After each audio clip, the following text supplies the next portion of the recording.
3 minutes. Did you know that he was Good morning, everyone. 3 minutes. Speak to the board. Speak, please. Oh, my goodness. Good morning, everyone. I'll call to order the Wednesday, October 9th, 2019 meeting of the Board of County Commissioners. Will you please join in the Pledge of Allegiance? I pledge allegiance to the flag of the United States of America and to the republic for which it stands, one nation, under God, indivisible, with liberty and justice for all.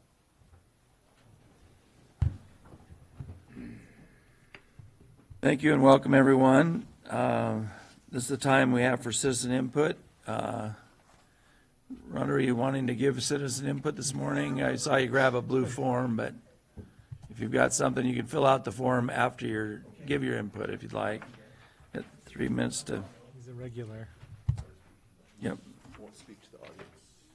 Yep. I would just like to ask for your consideration. I'm Ron, aka Rondo.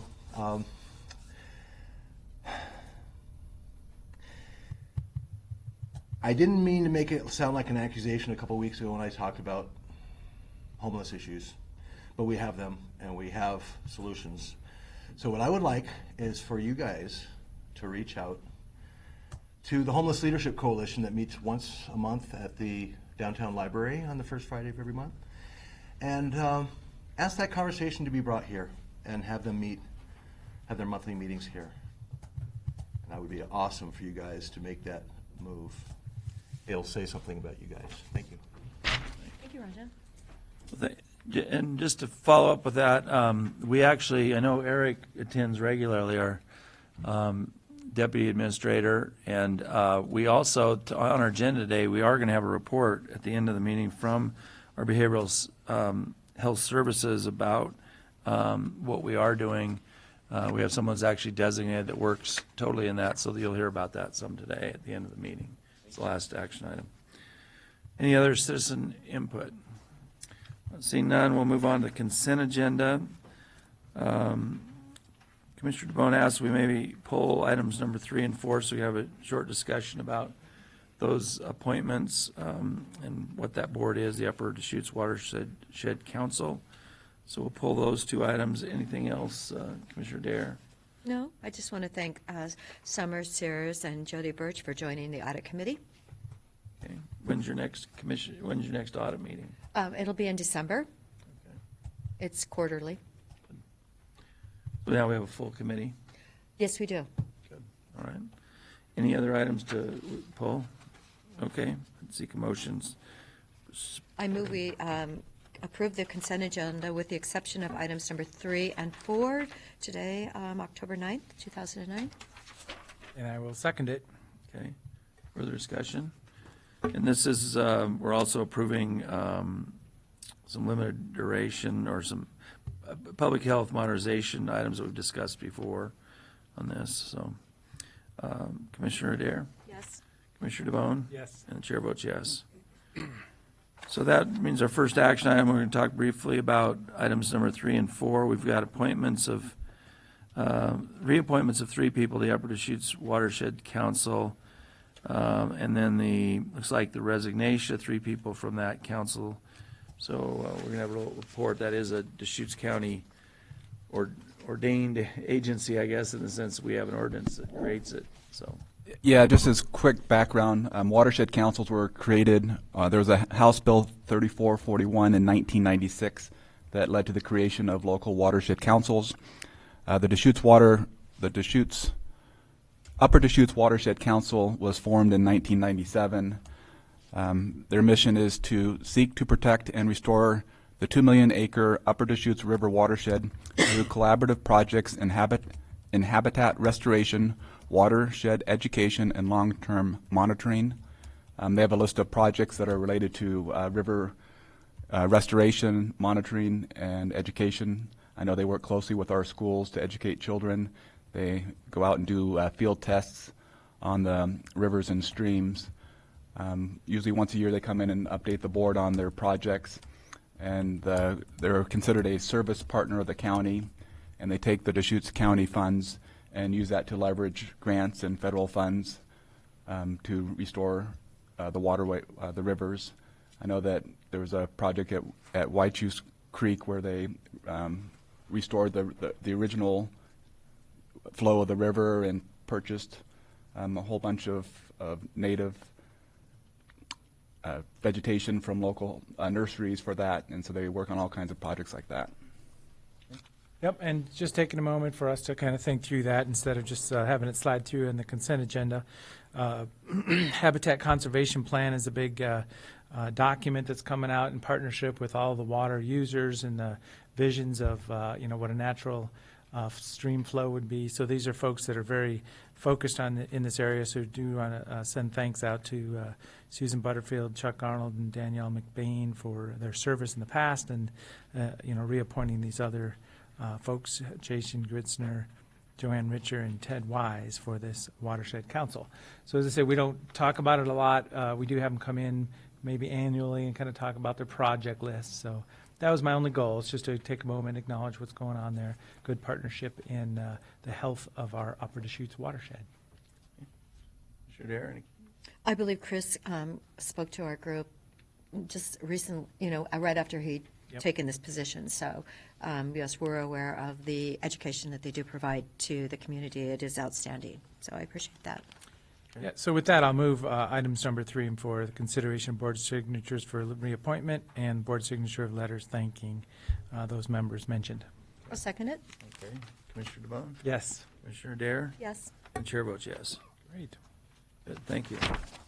We'll move on to action item number 7, consideration of chair signature of document number 2019-749, notice of intent to award letter to Kelcon for Stabilization Center remodel. Morning. Holly Harris, Program Manager, Health Services. Lee Randall, Facilities Director. Good morning. Morning. So we had a publicly advertised hard bid process and open bids for the remodel of the existing programs building into the Stabilization Center. And the bid results are provided for you. The low responsive bidder was Kelcon from here in Bend, and at $998,000 as the base bid. Next higher was Griffin Construction, $1,063,000, and then Keaton King was at $1,245,688.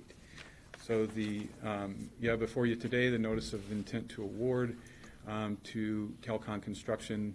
We would have a protest period, and then the board would have the opportunity to sign the contract and process the contract for construction. Okay, any questions? No, I'm just glad that we are using, we'll be hopefully using a local company. I think that's outstanding, and the fact that a lot of the project is, well, it's all interior, is it not, basically? So that we can get it done this winter, so we can open it up for our deadline, our grand opening of March 15th. So that's the goal. Getting to be a little bit of history on this. We've been talking about for a year or two now. So the vision of a stabilization center, the siting of it, how could we do it? What would we do? Where would it be? Because I remember those discussions, at the medical campus, St. Charles, or our public safety campus. So finding a home for it, and now the vision of getting an existing building redeveloped has been talked about for a while. So we're getting down to it now. Pretty exciting, and this does kind of. Do a rotation for some of our public safety and the parole and probation folks, so that's a byproduct of this also, but it's exciting to be able to move forward and thank the bidding process. I see that there was, a lot of companies involved, no bids on some of them, but I'm sure they evaluated what was going on in today's market. It's pretty interesting, and this will be a good project for a company during the winter, with interior work. Yeah, I just wanted to note that I think all of us are glad we got to a final contract, and it was pretty close, I guess, to what we'd had as an estimate for the remodel. I think hopefully there was an issue months ago about comments made by this is the director of the health department that said, you know, we might lose funding if we didn't get it done. I think we'll not lose any funding, correct? And I think it was good, helpful to myself, and I know Commissioner Dare, to visit a number of these facilities. I definitely learned a lot in going to those, and I think as a commissioner, it makes me better informed going forward as to what you're dealing with. I hope this is as successful as the energy we've put into it, and I'm supportive of going forward with it, so that's great. So I move Chair's signature of document number 2019-749, the notice of intent to award letter to Kelcon Incorporated for the Stabilization Center remodel in Bend, Oregon. And I'll second it. Okay, any further questions or comments? Okay, Commissioner Dare, Yes. Commissioner DeBonne, Yes. and Chair votes yes. Thank you so much. Good luck. We'll be over there. We'll be over watching it because it's anxious to see how it goes. We're excited. When will this, if there's no protest, when will this start? We have some site prep to do with parole and probation folks and being able to have a location for them, but we're targeting mid-November for a start. So roughly a month from now. Where does the parole and probation staff that are currently in this building plan to go? We have a plan for modular structures adjacent to the existing programs building, between the programs building and the Deschutes Recovery Center. So we're working through the site prep for those modulars and that process. Will this be like a manufactured home type building, and do you have to do one or two of those, or? I believe there'll be 3, but they'll be joined together into one building. So, but we'll be able to have power, data tie-ins, and as well as water and sewer. Right, right. Well, I know some of the people who work in this building. We're not excited necessarily to have to be moving out, but glad you've got a place for them. So, thank you. Thank you. So much. So our next item is a consideration of chair signature of document number 2019-750. Then a lot of information there. Amendment to SunWest Builders Construction Contract. So this amendment, where's the contract itself? Has that already been signed? It's under this. Yeah, the contract was signed, see a date on it. The contract was signed in, Finalized July 30th. late July, it looks like. And that was contract number 2019-594. This is amending that with regard to the payment piece of it. The payment term approved in that originally one that was just for basically a placeholder was $1,500, as I recall, with the understanding there'd be an amendment as they progress through the CMGC process. And so that's what Lee has brought for you as the exhibit, is the amendment, which would change Exhibit 1 to indicate the $948,000. Exhibit A to the amendment is the line item that makes up the $948,000. The scope of work is in the original contract. It's a Okay, yeah. So what you're saying in July, what we signed was the CMGC contract, picking a contractor, having them start the work, but without really knowing the scope of the work at that point. And then this is the scope of the work and the price of the work is this amendment. Yeah, it's certainly the itemized scope of work. And I will note that the contract has a 30-day termination for convenience clause, which is, pretty powerful for our purposes. It tends to keep everybody playing nice and communicating with each other, so. Okay. So open up for discussion.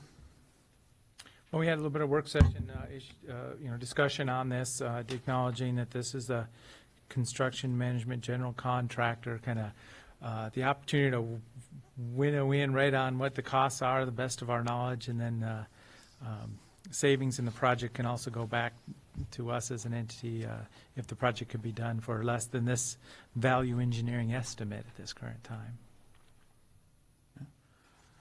Sure, Dare. As I said the other day, the fact that the roof line life is projected to be 15 to 20 years, and it's now over a 20-year-old building because it was built in 1997. I really feel that Division Number 7, the thermal and moisture protection, that's not somewhere where I want to save money. I really believe that that roof should be done now. It only makes logical sense that you do the roof and then you do the units. And, otherwise that number could explode because we didn't do it when we should have done it. So that's, Something we can bring back to the board and look at adding, if that's the direction you'd like us to. well, that's my, I know roofs and I know we don't want a roof failure. And, it's over the life. Right. And it's a small roof and it's really congested with all those units. So anyway, that's my personal opinion after building 2 houses and knowing, roofs. Well, and I expressed the same concern at our work session Monday that to me, it's not a savings when you take out something you're going to have to do in 2 years anyway. The savings is when you change a strategy, you change a means of how you're going to do the ventilation or the heating or whatever. So I think if there was support for that today, we could amend the numbers that way. My concerns with this expressed on Monday at the work session. I've had a chance really to look at the memo that you provided on Monday, which I hadn't really read in detail before the meeting because I had just gotten it. I think the thing that's lost, and I'm going to just say it another time, is that this started as a project to eliminate a carbon monoxide problem, apparently in a few areas of this building. We were given an estimate of around 600,000. We're now talking about 900,000 plus 300,000 or more that we're buying all these units for. We're talking about $1.3 million to solve this. The original problem was the carbon monoxide, and I just I'm not going to be supportive of the amendment. I just think there's a fault here in the way this was approached. I think that as soon as we found out it was that much, we should have had a immediate meeting then and talked about what are we going to do. This is all taxpayer money. It's all fixing a building that's 20 years old. I think a lot more things should have been considered. The other thing that really concerns me about this memo, and I brought it up briefly on Monday, but I'll bring it up more now, is there's the pro and con of different options. The big pro or con is cost in each one. If you were doing it for yourself, you'd say, well, I want to do this because it saves me, $20,000, $200,000, $500,000, or I don't want to do this because it costs that much more. And it's interesting that all the pros and cons are wording like what it does functionally, but it doesn't really talk about like what the cost savings of the difference are. And that's how I think we should evaluate options in something that's expensive. Is we should be saying, well, if we do this, we can eliminate the carbon monoxide. It'll only cost us this much money, but it doesn't, replace everything we got. And so I just think we should have dealt with this sooner, and we should have dealt with it more completely with that thinking approach to the cost of a project like this. I'll also say something that I think Commissioner Dare brought it up at a previous meeting, is that the units here are 1/4 of the cost of doing this. So the big equipment we're putting on the roof is $300,000, but we're going to spend maybe as much as $900,000 getting everything done. And that doesn't maybe sound like a lot if you're dealing with big contracts of big buildings. But that's a lot of labor and materials. I mean, it's enough to build, as I said the other day, 3 houses or whatever. So I just think we should have taken a little deeper look at this and tried to solve the carbon monoxide and tried to save some of the money along the way. So I think of it in concept of, this is the right solution for that building. There's some design issues, just the subsets of roof area to be able to work on. The design when the building was built originally had these individual natural gas units with their intakes and exhausts, so we've learned a lot about that.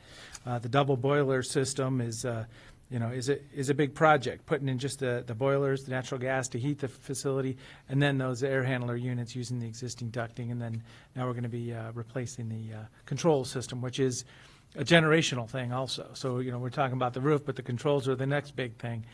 So yes, I acknowledge it's a big chunk of dollars, but it's kind of the preventive maintenance, setting ourselves up for the future for a long period of time. So yeah, I'm not opposed to this at all. I really like the fact that we're working together. CMGC let's look for those savings. It did end up being over $1 million, but it is a big building and it's a lot of value out there. A lot of people working in that building also. So, I mean, we're having a great discussion amongst all of us. A lot of good, diverse opinions. So if there's no further discussion, we can entertain a motion.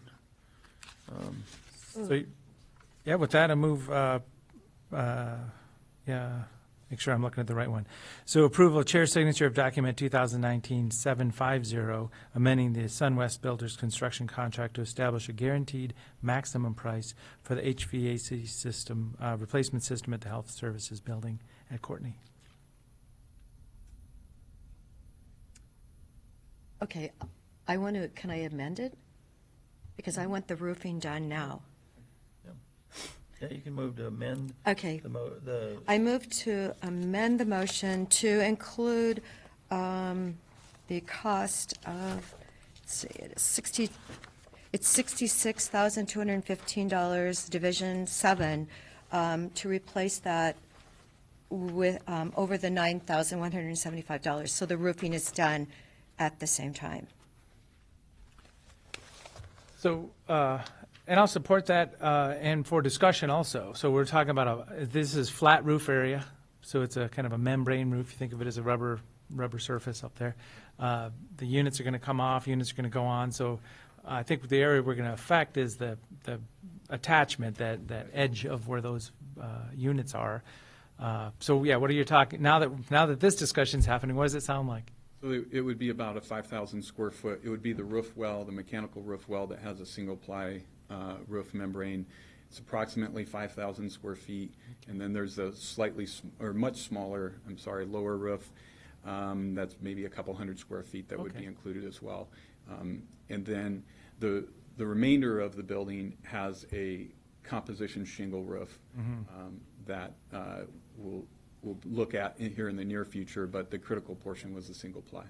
So yeah, so Commissioner Dare is showing support for that flat membrane area of the roof well you're referring to it as, and we're talking 5,000 or 6,000 square feet. So, yeah.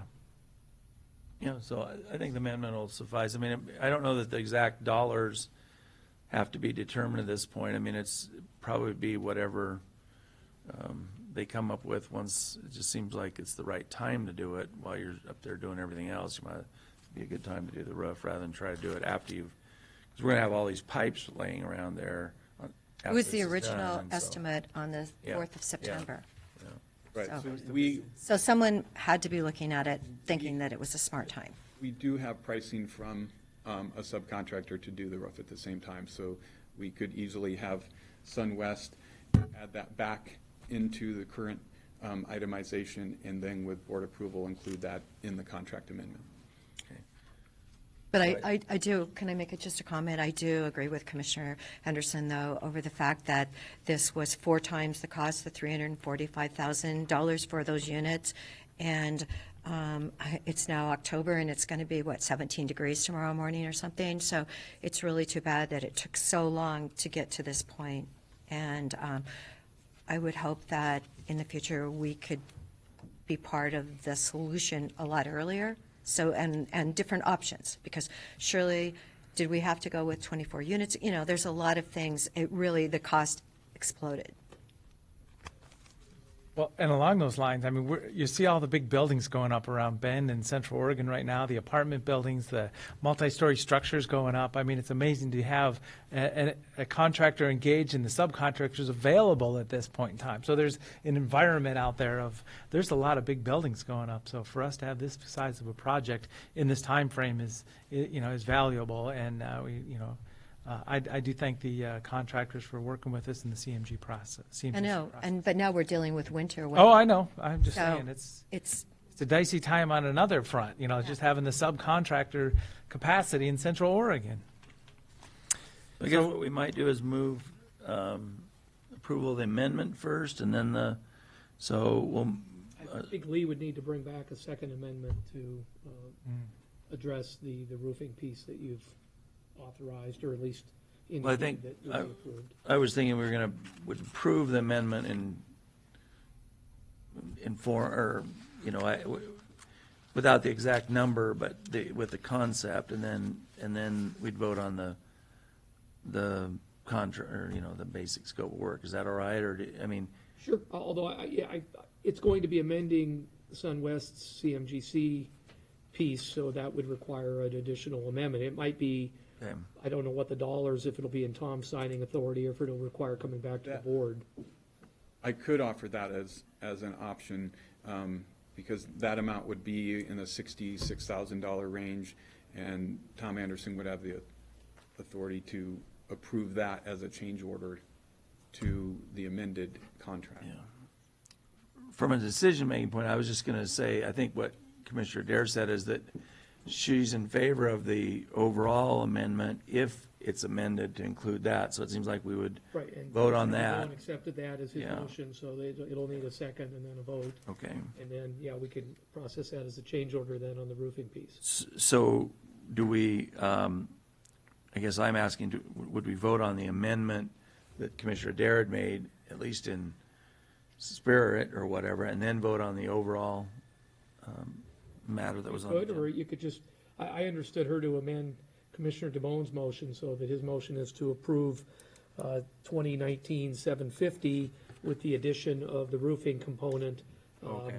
identified on attachment A, and I think Lee's indicating that's $60,000 or $70,000 approximately, which, Yeah. if the motion included authorizing the administrator within his signing authority to sign that change order, I think that'd be the end of it in terms of bringing it back before you Okay. folks. All right.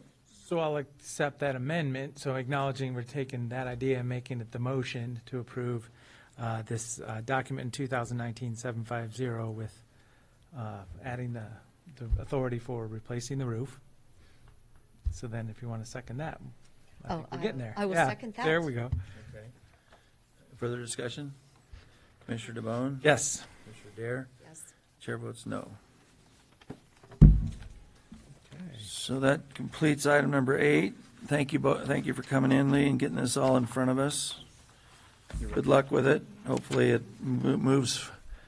Hopefully we don't have a lot of bad weather in the next month and you can get underway. We're having it tomorrow. What do you mean?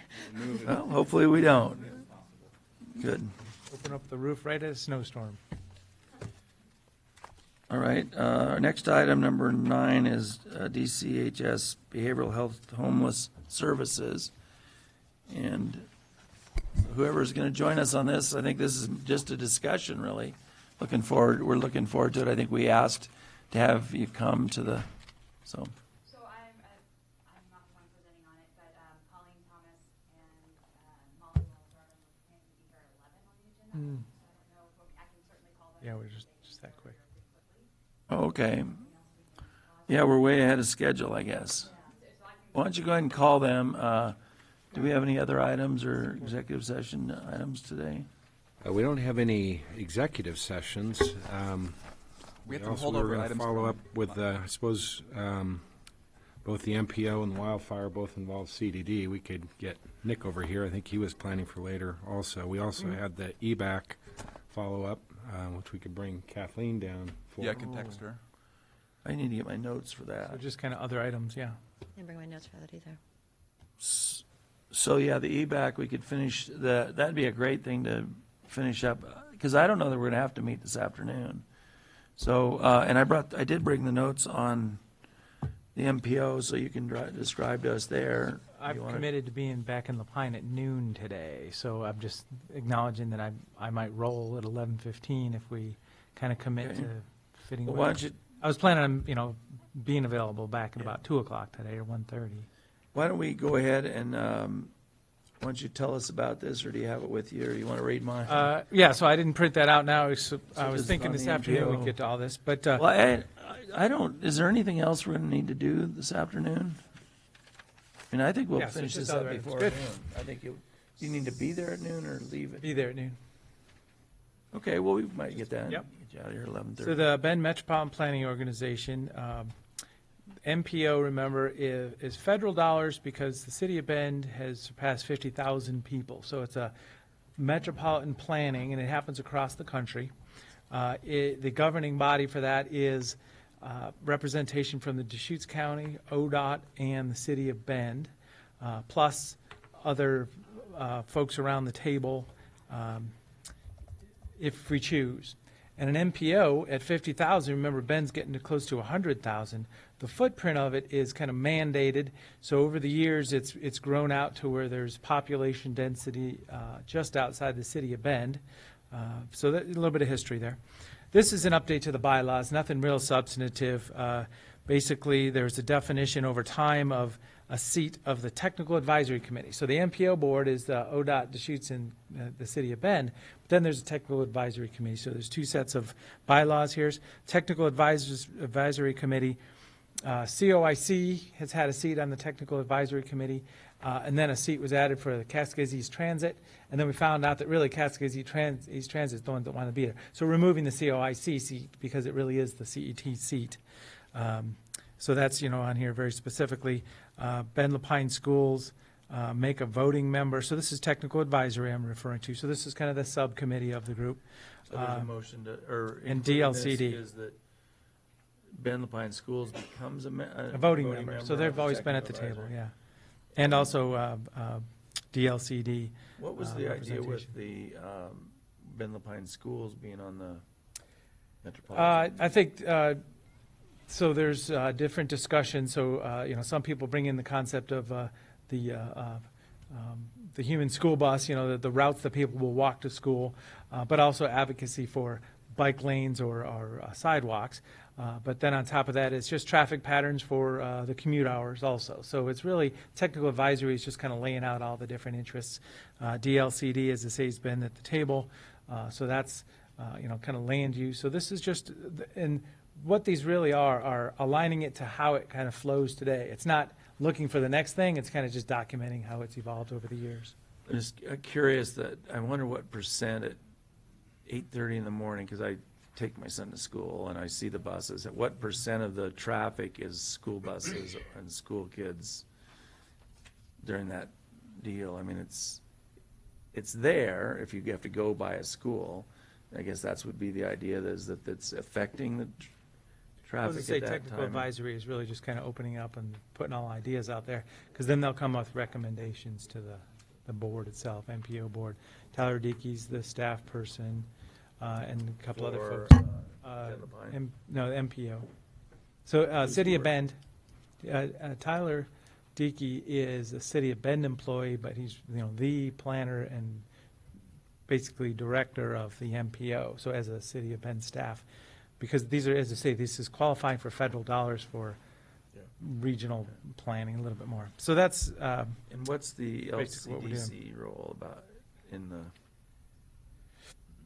as I say, this is, they've been at the meetings, they're attending the meetings, and, it's just kind of the lay of the land as it is now. So I haven't gone to the TAC meetings, but this is, my understanding is really aligning with who the engaged players are at that TAC right now. Do we have anybody that goes to the Technical Advisory Committee? Peter Russell. Yep. Nick, do you have any, we're talking about the MPO bylaws change, and so And he may one not of- have, yeah. and I don't know This if, is more Chris Doty world. well, but who does Peter work for? Oh, yeah, him, but I'm just Okay. saying, I don't know. Have you heard anything about the changes with regard to the bylaws? It's not a big thing, we're just hearing about them from Commissioner DeBonne, because he attends the meetings. They're making LCDC a voting member of the Technical advisory. Committee. Technical Advisory Committee. Tom shared the changes with No, it's- Peter Russell and me, so I've read them, but we haven't discussed them at the staff level. Yeah, and- so, What's making them a non-voting? It's making them a A non-voting. non-voting Well, member. Ben Lapine Schools and DLC are non-voting, okay.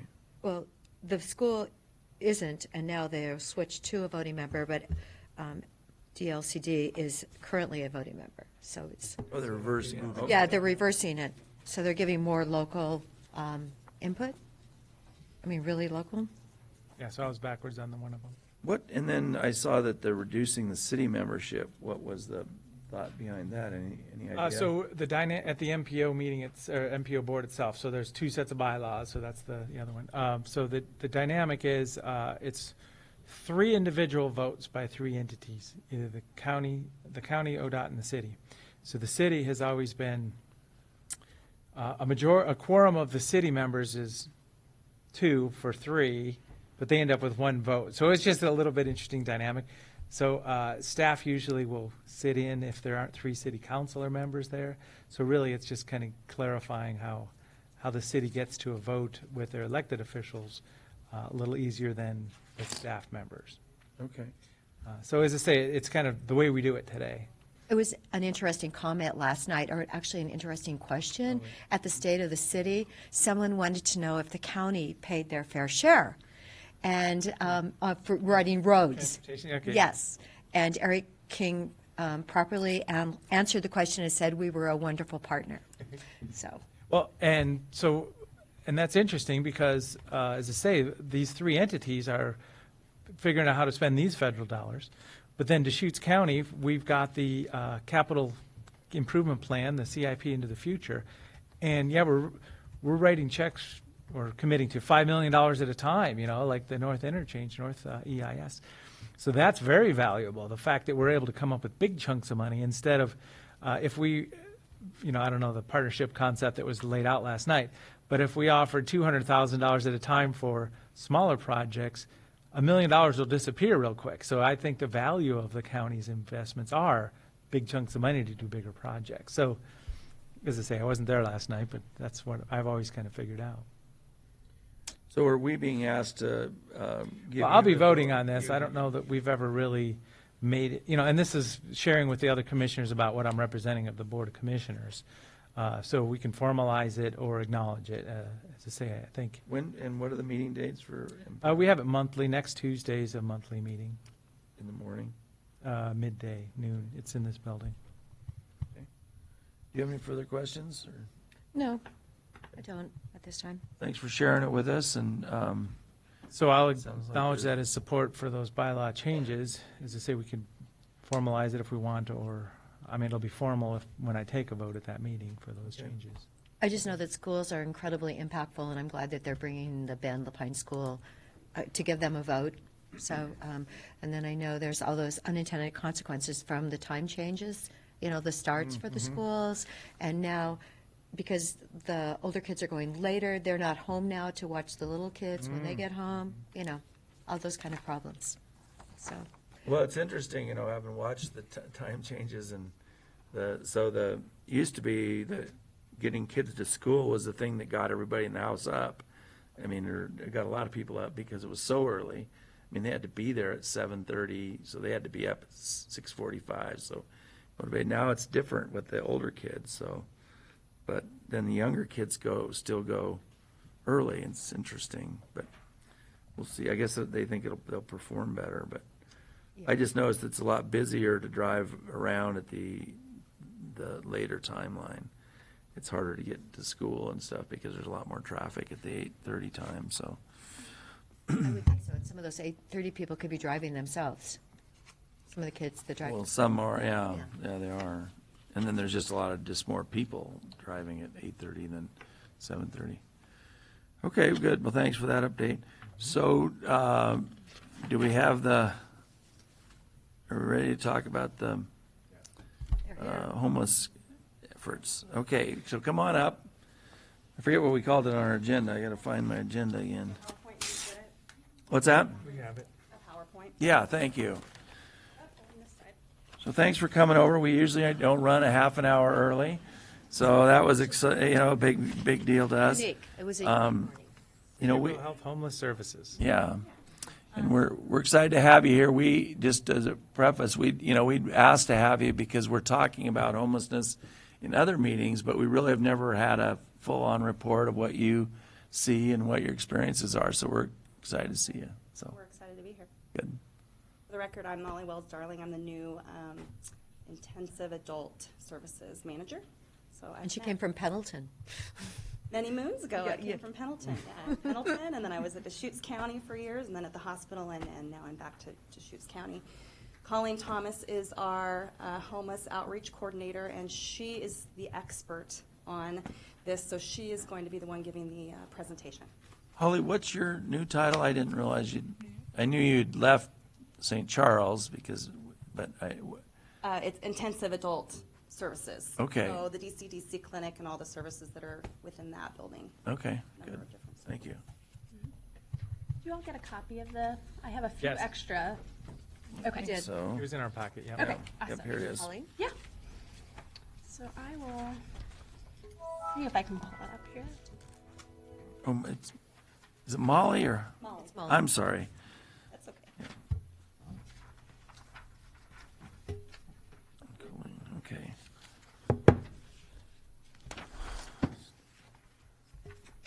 Colleen, how long have you been working on the homeless in Deschutes County? I've been in this position for the last 5 years. Okay, because I heard your name several times, so. Yes, yep.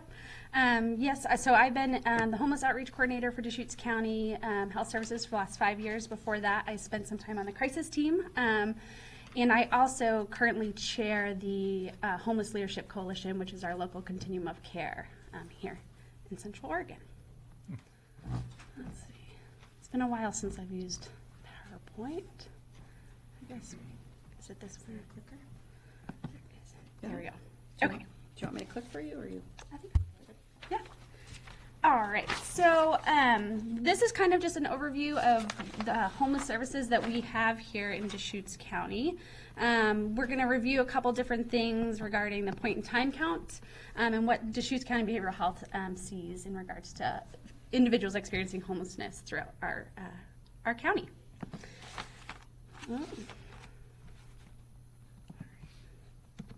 Okay, so just as an overview, the point in time count, for those of you that aren't aware, the point in time count is a HUD mandate that we have in our region. The Continuum of Care provides that count. This past year, in 2018, throughout the count in the Tri-County area, there were 880 people experiencing homelessness. It is a count that we do one night a week, or one night in January. We count for 3 days, but we always ask the question, where did you sleep on the night of? Last year was January 23rd. Real quick question on that. Yeah. I've always wondered why they do it in January or why they don't also do it in the middle of summer. That's a really good question, and it's a question I think that we always are going back to HUD and asking why do they choose January. One of the theories behind that is that the folks that are experiencing homelessness in January are literally experiencing homelessness, meaning that if we are finding folks out in the community in January, that most likely that they have been there for an extended period of time. It's not just a one-time episode, if that makes sense. Locally, we have talked about creating another point in time count in the summer to see if there's a variation between folks that are literally homeless in January versus summer. To Or we kind have of the traveling homeless too. yeah, so that is, we have talked about that as a region on wanting to implement another count. There just is a lot that goes into creating a count, volunteers, trying to get the funding to be able to create that count. This last year, we were able to do a hybrid of the count where we did paper surveys and we also did electronic surveys to hopefully get better data, more real-time data. There is some hesitation for folks in the community because of that mobile piece. The folks that are experiencing homelessness have some fear around what that could mean and then will deny being part of the count.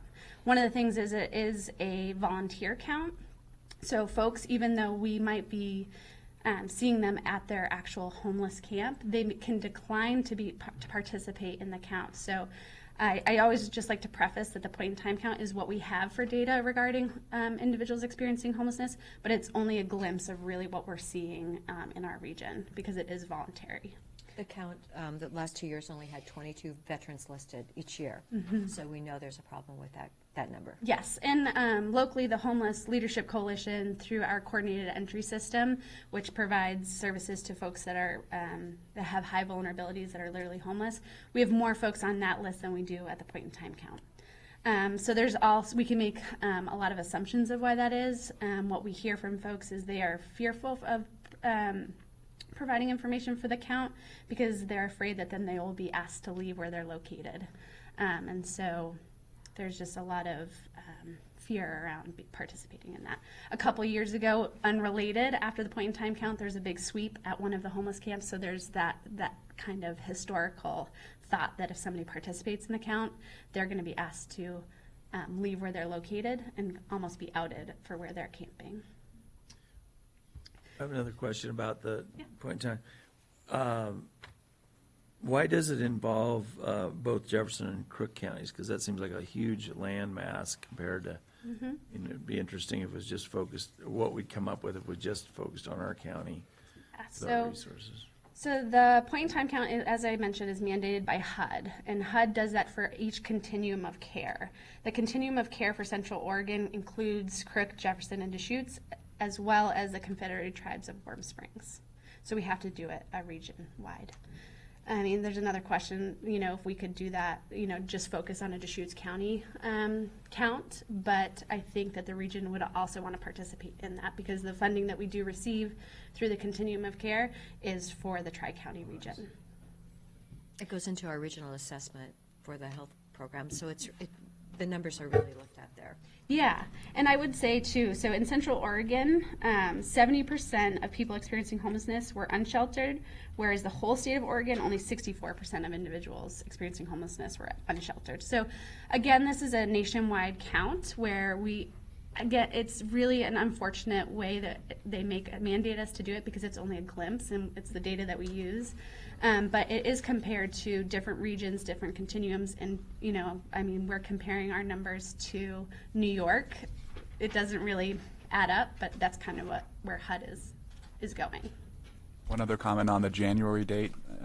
I think last year I did some research on the reasons for the January date, and again, it's not directly from HUD, but it's more speculation. One thing I read one theory is that another reason for doing it in the winter is people are more likely to be in shelters to be counted as opposed to being out on public lands in the summertime. So, and that's a good point to make is that, so we do a full count in Central Oregon, which was a change over the last couple of years where we used to just do sheltered counts every other year, meaning that we're only counting the folks that were in shelters. We're doing those folks that are sheltered as well as the folks that are unsheltered. So sheltered is emergency shelter, and then the folks that are unsheltered. The big number here is the unsheltered. I Yep. mean, that's 70%. So that, again, that's a reflection on where we are seeing what our population is locally and where, that might be extrapolated to say that we need more shelters because our shelter beds are full. Okay. Keep going. All right, so a few other points in the point in time count. As I mentioned, 880 individuals surveyed in the Tri-County region. Again, it's a voluntary survey, and it's all self-reported. So I just like to make that point because this doesn't necessarily mean that the folks that identified or answered these questions might have a diagnosis that's, through the certain circumstances. This is self-reported. So 55% individuals out of the 880 self-reported as experiencing a serious mental illness. 30 reported having a substance use disorder, and 85 reported being domestic violence survivors. So I always kind of like to pull out those characteristics because a lot of people say all people experiencing homelessness have a mental illness or are addicted to substances, where really this is kind of pointing out that that's not necessarily the case, even though it is self-reported. What we've heard at meetings is, and I've heard at other places, is a third of homeless people have or experience some kind of serious mental illness. A third have substance use disorder, and a third have other, financial or other reasons. So this is, and so even that, this is really different than that. Yeah. So that's I'd be interested to interesting. ask those folks where they heard. Yeah, we about the just, stats. yeah, I can't remember. We've had multiple people present, but that's what I've heard. So maybe it's, actually, it might have been from law enforcement, or, I don't know, we've had different people. If you watch A Seattle Dying, they'll say that it's a lot of substance abuse for that documentary. Yeah, and I definitely think, again, this is all self-reported, so this isn't really pinpointing the exact percentage of individuals, and because they can decline to answer any questions either. But again, this is the data that we have, so we have to go off of that.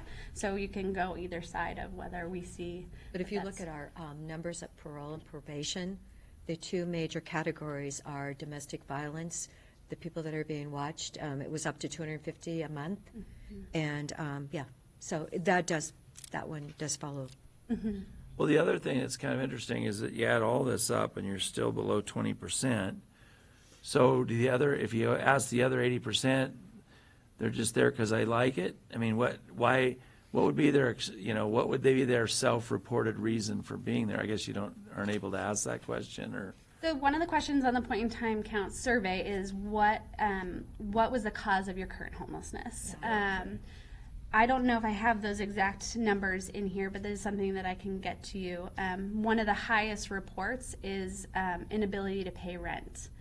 And most of that, we can extrapolate that to say that rent costs are a lot higher than what individuals are able to afford. There also are different, some of the answers, I think, so it could be inability to pay rent. It could be a lot, when I was conducting the survey this last year, a lot of the answer was family asked me to leave. So most likely that they were staying with family or friends and they were no longer able to stay there, whether that was the place where they were staying, the rent agreement didn't allow them to stay there because it's not on the lease, or family just says we can't continue to have people stay with us. But those aren't it sounds like those aren't sanctioned questions or because you're not putting those numbers in here. You're hearing that as a person that does it, but you're not, It's not like you have to check a box or other as, 20. You're just saying because this is 20%, but then there's 80% more. I mean, those both make sense. Well, so in these questions or these characteristics are they are what we call specialized populations, and so those are when we report to HUD, they are a separate entity that we report on. These three that you have on your, okay. Yep. The question that we asked on the survey in Central Oregon is a question that we've added of what caused this period of homelessness. That is not a mandated question from HUD for the point in time count. But it's a great question to have, though. Yeah. If we could get the answer for that, that would be really helpful. And I can also provide you with the survey that we actually use, because in Central Oregon, we have opted to ask additional questions that we can use locally. So we do ask questions and try to collect data on folks that are precariously housed. And that's not a question that HUD asks because they only want to know who's literally homeless. But we have a high population of folks that are precariously housed, and that we have a great relationship with FAN, the Family Access Network, where most of the folks that they're serving are precariously housed, meaning doubled up with families or couch surfing. So I tried to break out a little bit of the Deschutes County point in time count report. So as you can see, 633 people were surveyed just in Deschutes County. Of those folks, 22% of respondents were chronically homeless. And so I want to pull out that chronically homeless under the HUD definition is really convoluted. And so to be identified as chronically homeless, the individual has to have 12 consecutive months of being literally homeless, or 4 or more episodes of homelessness that total 12 months over 3 years, and you have to have a disability. So that's the HUD definition of chronically homeless, and 22% of the respondents in Deschutes County were identified as chronically homeless. Okay, 12 months over 3 years, or 12 consecutive months. I thought you did the math on 22 times. Oh, I was going to do that next. I had to write down all our other rules. This is like, oh. Yeah. So yeah, 12 consecutive months or 4 or more episodes over 3 years, totaling 12 months. So that's like 139 people.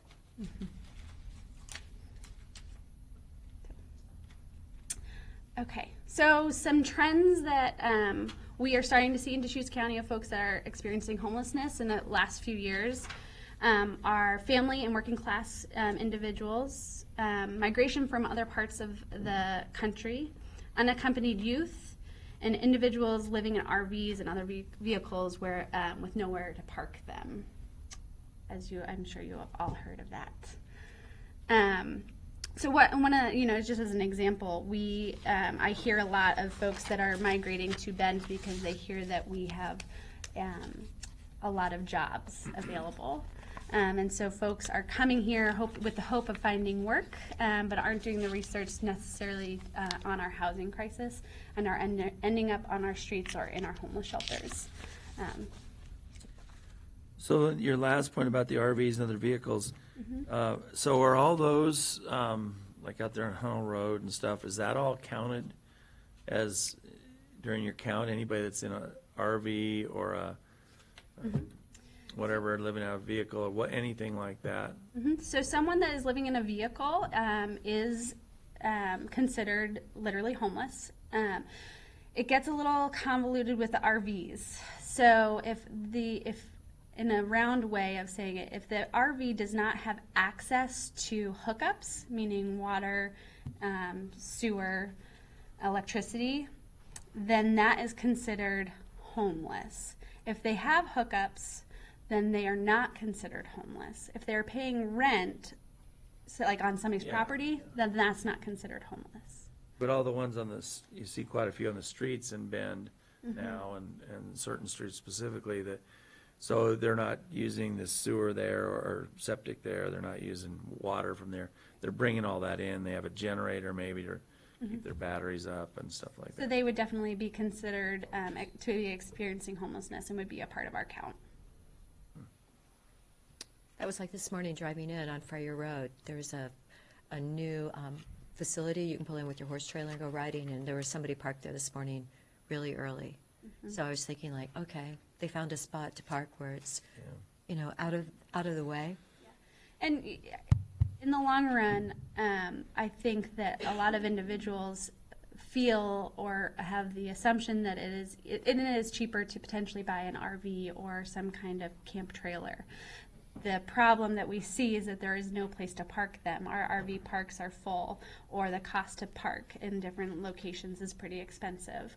There are some different RV locations that they're maybe the higher end, but they have certain limitations. They want an RV or trailer that's new within the last 10 years. And a lot of the folks that are purchasing these vehicles, they're not brand new. So it's tough, and so there's nowhere to go, and then they end up on our streets or on our public lands. Our county RV park at the fairgrounds, isn't there a rule on how long you can stay there? Yeah, and that's the other thing, is there's limitations, and so it's a Band-Aid for a lot of folks, but it's not a solution. Good. So just a couple different data points as poverty in Deschutes County. We will be having the new census coming up, but this is what we have to go off of. There's a significant number of Deschutes County individuals live below that federal poverty line. As you can see, 21% in La Pine, 15% in Sisters, 20% in Redmond, and 12% in Bend. I'd be really interested to see what the numbers are going to be coming forward. I think we're going to see an increase in the folks that are experiencing poverty. And so, we can make the assumption that a lot of those folks that are living in that poverty, below the poverty level, are either at risk for homelessness or experiencing homelessness. Do you know Colleen, do you know the exact level? Are we talking a one-person federal poverty level, or, sometimes they say family of 4, it's 58,000. I believe it is based on one person. One person, so it's like Individual. less than 20,000 or something, it looks like. Well, and this numbers are in the incorporated areas.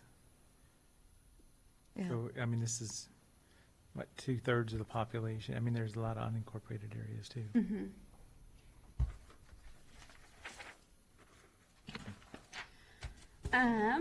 So moving on just to kind of our realm and the Deschutes County Behavioral Health section of what the county provides. We went through and kind of did a little data pull. And so there's 381 individuals that were identified as experiencing homelessness across all Deschutes County Behavioral Health clinics. That means that somebody that is engaged in services with the behavioral health team.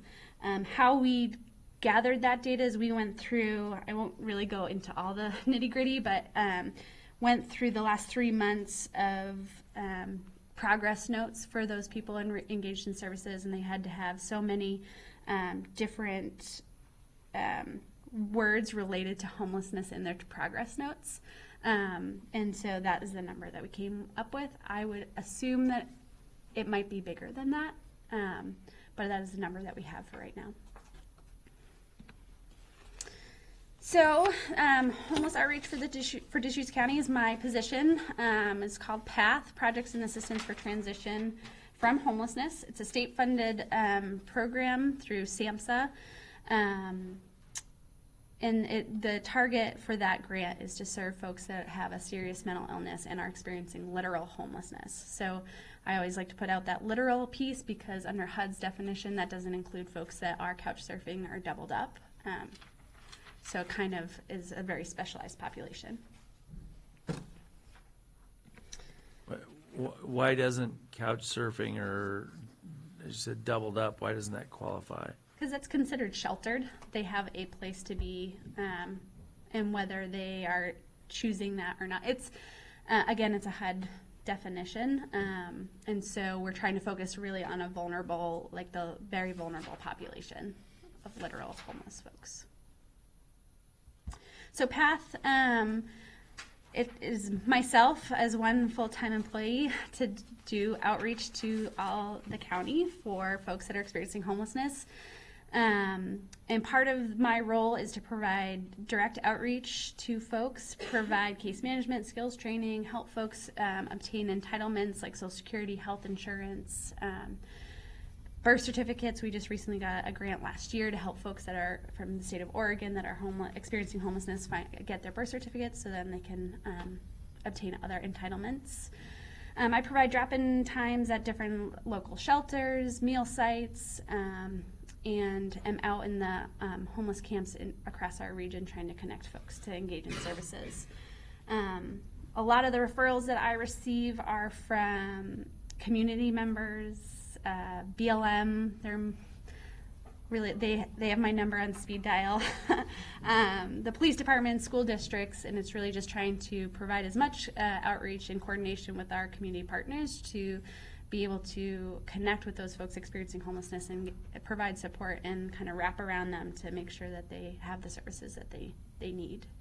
The BLM officer I'd met a couple of months ago at a homeless meeting said he spent 90% of his time dealing with homelessness people. Mm-hmm. Yeah. You described this PATH program to provide service to individuals with serious mental illness, but at least under self-reporting, only 6% of the people that are homeless are experiencing serious mental illness. So are you having to, is that your first interaction, is deciding what their mental health status is?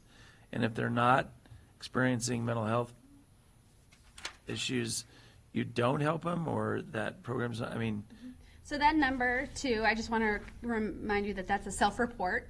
So some folks that might be experiencing a serious mental illness might not consider themselves to be experiencing a severe mental illness, and it's not the first thing that they're going to share with you in some cases. But so in your job, is it your first thing? I mean, there are people that are choosing to live this way for other reasons, as you said. So is that your first, like, So my fork in first- the road, so to speak, or? My first role is to build a rapport with these folks and to identify what are their immediate needs, But regardless of why they're there, regardless of why they're there. because you said, when you're doing that, are you outside the PATH program? Because So I'm not going to come across somebody and ask them if they are experiencing or Well, hearing no, voices. I And assume so, it's more yeah, indirect it's than that. I have a little bit more finesse, I hope.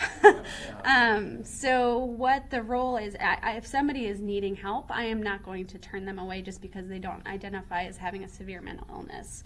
There are many different programs and individuals across our region that can provide additional services to folks. So I am sitting down with somebody, if they're willing to meet with me, and kind of go through a review of what their current situation is. And if we determine that they aren't experiencing a serious mental illness, I will provide a warm handoff to somebody that can provide that services to them.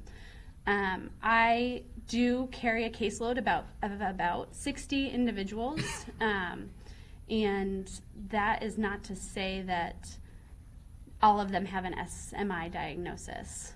And why we use the SMI is because it is a little bit, it has a little bit of flexibility in there. I can make the assumption that most people that are experiencing homelessness have some kind of trauma associated with their current situation. And so if they're really needing support, then I'm going to provide that support to them. Does that answer your question? Yeah, it makes it understandable. So there are a lot of other folks across the behavioral health team that interact and provide services to folks experiencing homelessness that might not have that SMI diagnosis. So across the board with behavioral health teams, when they're working with somebody, they're going to make the appropriate referrals. And some of those referrals are to our supported employment program, housing programs, different groups, WIC, Mosaic, the integrated health programs that we have. That's always a good referral to kind of provide that wraparound service. All Deschutes County behavioral health clients are trained in trauma-informed care, and so part of that is how do you interact with somebody experiencing homelessness, and how do you not re-traumatize and have them retell their story. A lot of the questions, again, is to if somebody is if a client that is experiencing homelessness is in crisis, the crisis team does a wonderful job about being able to ask what are their basic needs and to address that so they don't exacerbate their current crisis. Always the long-term goal is to get somebody connected with housing, but as we know, the housing crisis that we have here is really tight, and so it's an ongoing process to work through that.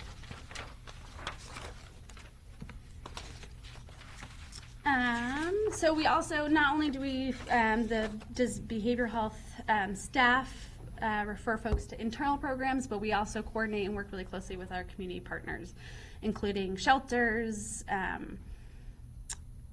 food sites. We connect folks to get other entitlements like food benefits. We coordinate with parole and probation.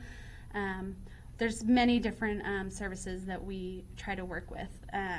We connect folks with Voc Rehab, Central Oregon Veterans Outreach. They are also a big partner for us, Cascade Youth and Families. They do have a street outreach program working specifically with folks that are under the age 21 that are experiencing homelessness. I will say, just as a note on this, the cold weather shelters across our region, every city has a cold weather shelter up and ready to be prepared for the winter season, except for Bend. We do not have a cold weather shelter this season for Bend. We do not. We are working on it, but we do not have a designated location. Are you working with Sagewood Sanctuary? Yes. Yeah. So we do the state of Oregon Housing Community Services is providing the Homeless Leadership Coalition, our continuum of care, with some funding to provide warming shelters. The problem that we're having in Bend is a location. So it's almost winter. What I'm gonna be 19 surprised degrees. with that. Yeah, What's that? It's gonna be 19 degrees tonight. Yeah. that is incredible. Yeah, I've always been, the last several years I've kind of heard that. And last year, I know didn't Pfeiffer Associates open up their space. I know we gave some money during the middle of the winter for that. And I'm surprised there's not somebody planning this. So the Homeless Leadership Coalition has a shelter network, and we are working on trying to identify a location. Sagewood Sanctuary did provide the shelter through Pfeiffer and Associates last year, but due to some circumstances, that is not an option this year. Most of the churches that we have approached in regards to a location have declined that at this time. But we are working as a continuum to create an opportunity. We're going to be working with the Red Cross potentially to create a training for volunteers, because that's a big piece of working with this population for a no barrier warming shelter. What about the fire station out on, I think, east side of town that's empty? I mean, it's not a county building, but. The Neff Road one, yeah. Yeah, but there is that building. Well, that's a good idea.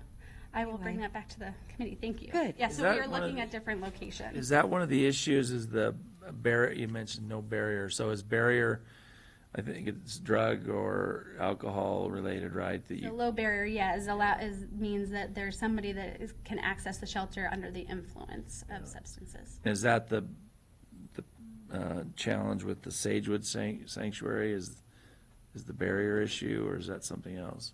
I think that's, I think there's a couple different issues along with that. I think that this is a very vulnerable, high-risk population, and if you're providing a no to low barrier shelter, you need to have experienced, trained volunteers to provide that service and oversight for that population. And unfortunately, we just didn't have that last year going into the shelter. So we're working on trying to create a streamlined process for across the region.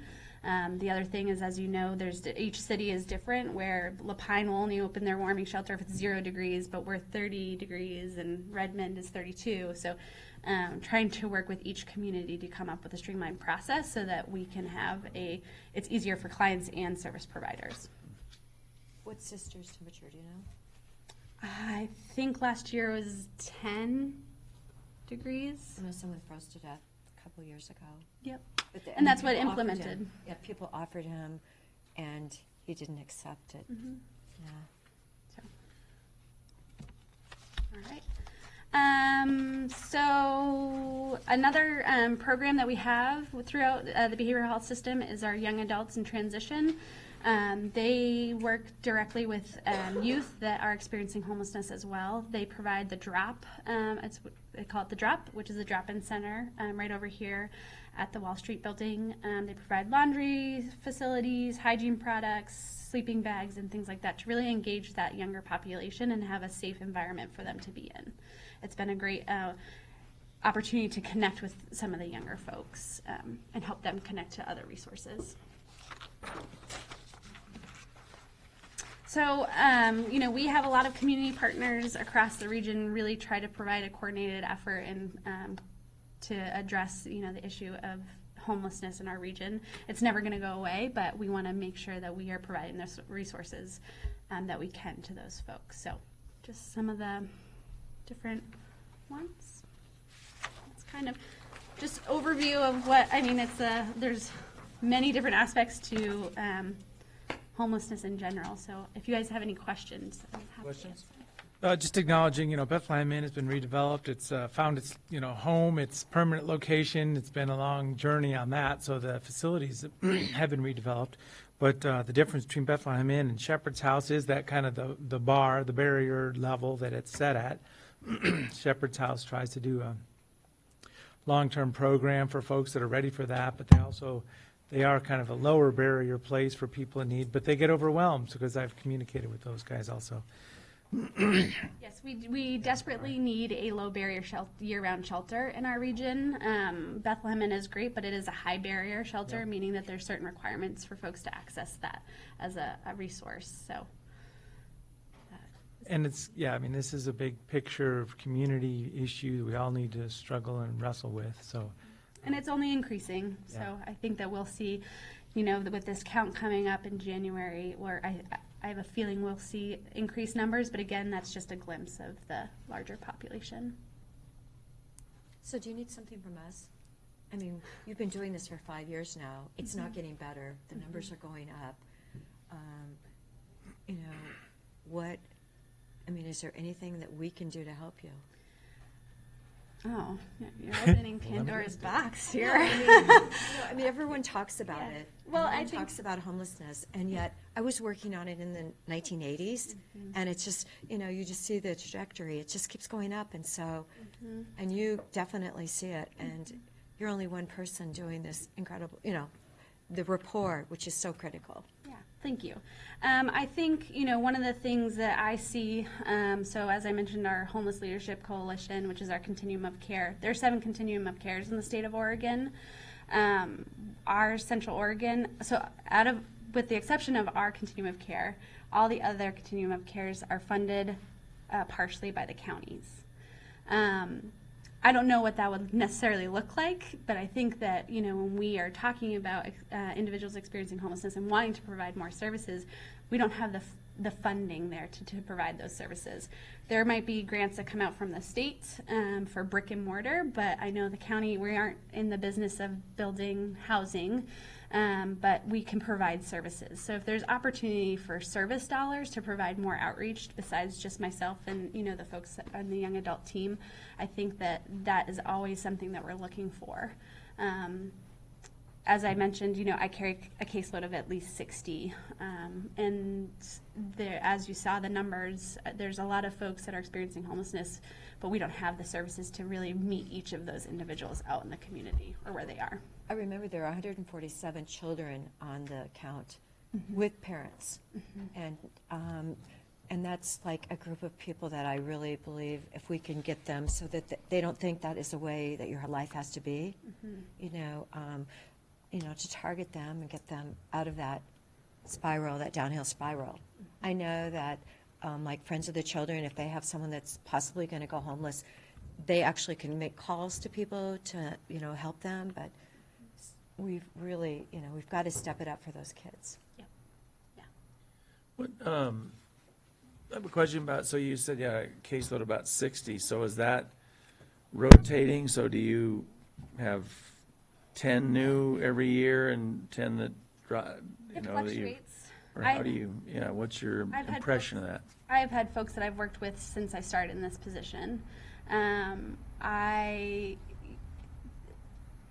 think. What does that mean? I mean, 5 years, your job is to make them, I think, not homeless. The goal is to. That would be that. So 5 years later. Yeah, the You're goal is still always, working of with them. course, to have somebody not experiencing homelessness. Yeah. I think that there are definitely different circumstances. And when you look at the population, you can't. I'm a strong believer in not doing a blanket statement for all those folks. You have to treat everybody as an individual because their experience is different. The individuals I'm thinking of that I've worked with over the last 5 years have been in the process of applying for Social Security disability, and that's an ongoing process of appeals and different things, and they are unable to provide or obtain that income to then find housing. They are in and out of shelters when they are able. Substance use also plays a part in that, and it is a cycle. Some of the other folks, and again, I don't think I am somebody to say what a home should be for somebody. I have folks that have created their home on BLM land or somewhere out in the woods, and just because it doesn't have 4 walls, a roof, and running water doesn't mean it's not a home to them. So, but they're still experiencing homelessness. So I still provide that outreach and make sure that they have access to their basic needs. The people that settled this country lived that way. It wasn't, everybody didn't have a apartment with, 2 bathrooms and 3 bedrooms. I mean, they, the whole, it seems like there's kind of a return, almost a return that way to just simplicity of living or something in some cases. I know people that have chosen really to basically not work and not, just to make their life simpler, and like you're saying, but it is their home. It's kind of like the RVs have now become, people like them because they can move them, they can, the fact that they don't connect to services, they solve that other ways, but the fact that it's compact, movable is really gives them a lot of control over their world. They're pretty happy with that, is my impression. And I do like to note too, you have different cities across the nation that have said that they've solved homelessness, and that isn't necessarily the case that there's no one experiencing homelessness. What that means is they've reached functional zero, meaning that they have enough services to be provided to those folks that are experiencing homelessness. But they're not choosing to accept those services. But there's services and resources available if they're willing to accept those. So What are a few of those cities? Because I saw San Francisco put boulders on the sidewalks Yeah. the other day, and then the boulders were pushed off into the street. Um, What cities do you think really have got a handle on it? I think there's some in Salt Lake. There are they have the Housing First programs, which we're trying to get a Housing First program here locally through the Fuse Central Oregon. I think there's also one in Texas, one city in Texas. Which city, do you know? I don't remember which city, there's just an article on it. Yeah. Within the last couple of I weeks. apologize, I'm going to excuse myself. I made Okay. a commitment in Lapine at lunchtime Okay. today. Good Well, discussion. I'll try. Yeah, I just was, because I just want to find out what, everyone is talking about it, but what is it we can do? So again, I think it's providing those services. A big piece is if we were able to have a permanent supportive housing first program. So meaning that we have a program where individuals can access housing no matter what their current circumstances. They don't have to have income. They don't have to be clean and sober. But we're providing that housing opportunity for them so then they have that basic need met, and then we can address some of the other things if they're willing to. That's kind of like the East Lake program that they did a long time ago in Seattle. Yeah, Yes. there's quite a few. There were no standards there, and you could go in, and I think they've only had one murder. So, And I would, yeah. I would say One. too, and I think that there's a lot of work being done to provide, as I mentioned, Fuse, it's frequent users of services engagement, Central Oregon. They've done some tours of different places in Eugene and Portland, Seattle, of these Housing First programs. In Central Oregon, we only, I hope I'm not going to misquote this, I think we only have like a handful of permanent supportive housing beds, meaning that those are folks that can automatically get, or not automatically, but be prioritized to get housing without having those other resources available. And we are one of the lowest across, in the state of Oregon and across the nation for permanent supportive housing beds. Through our coordinated entry system, we do a survey called, an assessment called the VI SPDAT, Vulnerability Index Service Prioritization Assessment Tool, where we are trying to gauge vulnerability of folks that are experiencing literal homelessness. And the goal is to prioritize those that have high vulnerability and to house them first through our programs. The percentage of folks that we see that meet that permanent supportive housing level, for the amount of folks that identify in that category, and I wish I had the stats for you, and I can always provide them, but we do not have the beds available to meet that need. So we're placing folks that meet a permanent supportive housing level in rapid rehousing, which then is only a temporary program. So we're placing people into housing for 12 months, and then we're putting them right back out onto the street into homelessness because they don't have that next step to permanent supportive housing. 12 months in a home, and with all the other services, it's not possible for them to like transition back to like working and things if they're. That's the goal, but we don't have enough service providers to provide that service to help them. To make the transition then. Correct. Okay. All right. Well, thanks. This has been a great presentation, really helpful to us to understand it. I remember I went to, there was a big Housing First conference, I think it was in 2017, that I went to, and I didn't know what's going on, so it's good to hear. We're Well, if still you ever working have on any other that. questions, always feel free to reach out to me. I can talk about this forever, so. Yeah, thank you. Thank you so much, Colleen. Thanks. Thank you. Thanks, Molly. All right. Thanks, Molly. That's a great catch-up. So we were going to do the EBAC, but with Commissioner DeBonne gone, it didn't seem like that would make a lot of sense. It's not pressing today, right? These changes are coming in for the 2020 contract, right? Right. If the board was ready, we would accept staff direction. Otherwise, we'd come back a little later this month asking for staff direction on it. Well, I think we got halfway through your deal Monday, but Commissioner DeBonne had to leave early, so it didn't make sense to, probably because it's informational, to just tell two of us. So maybe we'll do it next week on Wednesday when we have all three of us back, because we don't have a meeting Monday. Do we have one Tuesday, Sharon? We have one Yes. on. Oh, maybe we'll do it on Tuesday then. Yeah, that'd be good. Because it's kind of complicated to follow your things, so I'm sure Commissioner DeBonne would like to hear you explain it, as it's hard to read it and understand what you're saying, you know, or what's going on, so, so that'd be my suggestion. Is that all right with you? That would be Commissioner? excellent. Yeah, on this Tuesday. So thank you for coming. I thought he was going to be here till 11:30, so we might have gotten some more in, but, and then it looks, Nick, you're here for, okay. So come on up. This was the issue of having an additional person or not? Yes, Commissioners, Nick Lelak, Deschutes County Community Development Director, and Zechariah Heck, Long Range Planner. We're staff to the Wildfire Mitigation Advisory Committee. The Board of Commissioners appointed 13 members, one member when they received the schedule and the commitments recognized that they were not able to participate. That's Glenn Arndt. Right. A resident. So we just wanted to visit with the board to see if it's okay to proceed with 12 members, or if you wanted to consider an alternate member to appoint. And we have a list of the candidates if you're interested, if you brought those, or however you'd like to proceed. I didn't bring mine. Yeah, they have lists. You can bring it.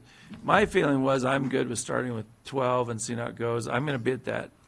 There's a big forest tour I'm doing Friday that a lot of the people involved in this are going to be there. So I thought, well, maybe I'll run into somebody that I come back and talk about. But I didn't have in my head somebody that was to make up for somebody, so to speak.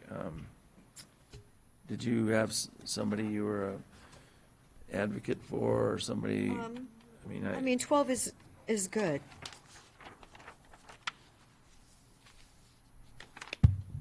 It was just really somebody from that citizen area or homeowner area that we would So- replace with maybe, but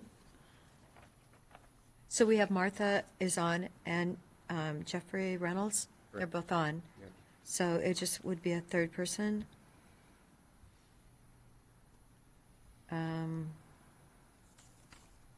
Mr. Art had an experience, I believe he was a retired Oregon Department of Fish and Wildlife employee, so he brought that experience to the table as well. Raymond, just mentioning a few information I know from the application pool. Raymond Meow is part of the Project Wildfire Committee, homeowner. And he was at the fire meeting, the homeowners fire meeting I was at Oh, yeah. 2 weeks ago. was on the board of the Rural District 2, too. He's the one that ran against Ben Schmoller. Okay. So I know him and Jim Powell. I just didn't think they necessarily added, I don't know. I guess I'll just stay with what I said originally, which is there wasn't anybody I felt a need to put on, and I didn't necessarily feel like we had to get to 13. Although we may come up with somebody. When's their first meeting? Next Monday? Monday. Okay. It's probably fine. And in case anyone else has to drop out, then we'll start getting nervous. Okay. That's good for today. Sounds good. Thank you. Yep. What times are your meetings? 3:30 to 5 or something, is it? Or they start at 4 Monday evenings. First one is on the 14th, 4 p.m. until 6:30 here in the Barnes and Sawyer room, and then they mainly go every other week. But there's a few weeks due to holidays and whatnot that we're doubling. We have back-to-back meetings, so the first two are October 14th and then October 21st. There is a project-specific website that has the list of the schedule. That's deschutes.org/wildfire committee. And of course, you could reach out to Nick or I for additional questions or. Yeah, we might want to have updates periodically Yeah. about where it's going. Absolutely. Okay. Good, thank you. Thanks. Thank you. Anything else? All right, then I guess we'll adjourn today's meeting. We won't have a follow-up this afternoon. And our next meeting is this evening in Lapine at 5 o'clock or 5:30? 5:30. But their meeting starts at 5, right, or something? It's there. Okay. And are we supposed, are they providing dinner? Are we supposed to eat before we get there? They usually just have some snacks available. Okay.